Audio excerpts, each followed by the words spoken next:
Շնորհակալություն, հարգելի գործընկերներ, այս 7 տարիների ընթացքում ժողովուրդը տեսել է, որ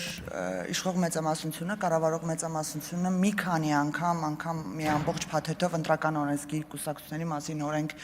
փոփոխելով պաշտպանել է իրենց ընտրելու իրավունքը։ Եվ այս նախաձեռնությունն էլ դրանցից մեկն է, որովհետև մենք այս տարիների ընթացքում մի տեսակ հակասության մեջ ենք, իշխանությունն է պաշտպանում, որ ազատ արդար ընտրություններ տեղի ունենան, իսկ որոշ հակաժողովրդական տարրեր հիմնականում փորձում են այդ ազատ արդար ընտրությունների վրա ստվեր նետեն։ Այս տարիների ընթացքում մեր փորձառությունը համայնքային ընտրությունների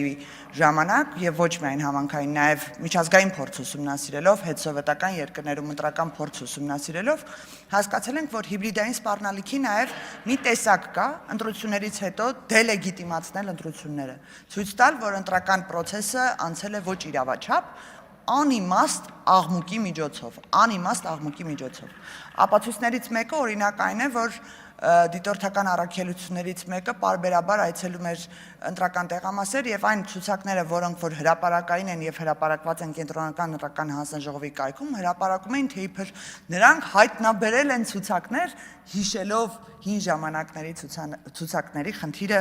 հասարակության մոտ տպավորված լինելու առիթը կամ ինչ որ բաներ, որոնք ընտրական խախտումներ չեն, վստահված անձի միջոցով կամ հանձնաժողովի նախագահի միջոցով եւ նրանք փորձում էին այդ ամբողջ ընթացքը ցույց տալ, որ տեսեք ինչքան հակաժողովրդական ընտրություններ են տեղի ունենում, այն դեպքում, երբ օրինակ Գյումրիի ընտրություններում նրանց սիրելի եւ պաշտելի տեխնացուն վերջում պարզ դարձավ, որ հաղթեց, մի տեսակ այդ բոլոր ընտրախախտումների մասին տեղեկությունները դադարեցին։ Մի վերջին նախադասություն պարոն Մինասյանի հակաժողովրդական եւ հակաօրինական եւ հակաիրավական նախագիծը սրա մասին է,